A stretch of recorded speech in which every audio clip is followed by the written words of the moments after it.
ഇന്ന് നമുക്ക് അവക്കാഡോ കൊണ്ട് നല്ല അടിപൊളി ഒരു ഷേക്ക് ഉണ്ടാക്കി നോക്കാവേ. നമുക്ക് പ്രോട്ടീൻ റിച്ച് ആയിട്ടുള്ള അവക്കാഡോ പല രീതിയിൽ നമുക്ക് ഉണ്ടാക്കാൻ പറ്റും. അത് ഇത് തനിയെയോ അല്ലെങ്കിൽ അതിൻ്റെ കൂടെ മറ്റുള്ള സാധനങ്ങൾ ചേർത്തോ ഒക്കെ നമുക്കിത് ഉണ്ടാക്കാവേ. പല ടേസ്റ്റിൽ നമുക്കിത് ഉണ്ടാക്കിയെടുക്കാൻ സാധിക്കും. ഇത് ബട്ടർ ഫ്രൂട്ട് എന്നാണ് ഇത് അറിയപ്പെടുന്നത്. നമുക്കെങ്ങനെയാണ് ഉണ്ടാക്കുന്നത് നമുക്ക് നോക്കിയാലോ. ആദ്യം തന്നെ ഒരു അവക്കാഡോ എടുക്കാം. അത് നെടുകെ വളർത്ത് അതിൻ്റെ കുരുവെല്ലാം മാറ്റി നമുക്കത് ചെറുതായിട്ട് കട്ട് ചെയ്ത് ഒരു മിക്സിയുടെ ജാറിലേക്ക് നമുക്ക് ഇട്ട് കൊടുക്കാം. അത് പെട്ടെന്ന് തന്നെ നമുക്ക് കട്ട് ചെയ്തെടുക്കാൻ സാധിക്കുമേ. ഒരു സ്പൂൺ കൊണ്ട് നമുക്കൊന്ന് സ്കൂപ്പ് ചെയ്തെടുത്ത് വെച്ചാൽ മാത്രം മതി. പെട്ടെന്ന് നമുക്ക് ആക്കിയെടുക്കാൻ സാധിക്കും. അത് നമുക്കൊരു മിക്സിയുടെ ജാറിലേക്ക് ഇട്ട് കൊടുക്കാം. പിന്നെ ഞാനിടുന്നത് ചെറിയ പഴമുണ്ടല്ലോ, ആ പഴം ചെറുതായിട്ട് കട്ട് ചെയ്തതും കൂടെ ഞാനിതിലേക്ക് ഇട്ട് കൊടുക്കുന്നുണ്ട്.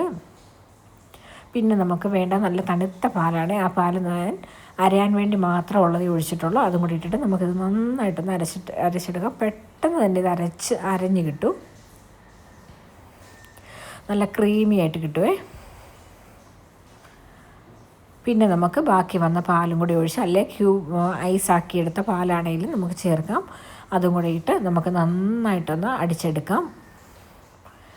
ഈ സമയത്ത് നമുക്ക് തേൻ വേണമെങ്കിൽ തേൻ ഇട്ട് കൊടുക്കാം, അല്ലെങ്കിൽ ഈന്തപ്പഴം വേണമെങ്കിൽ ഈന്തപ്പഴം ആണെങ്കിലും നമുക്കിതിലേക്ക് ഇട്ട് കൊടുക്കാം.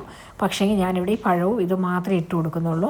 അവക്കാഡോയുടെ ടേസ്റ്റ് അങ്ങ് വല്ലാതെ മാറിപ്പോകാതിരിക്കാൻ വേണ്ടിയിട്ടാണ്.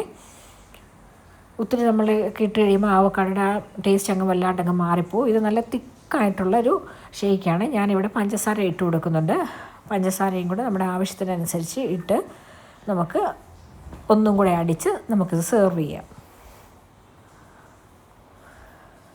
കണ്ടോ, നല്ല തിക്കായിരിക്കും ഇത്.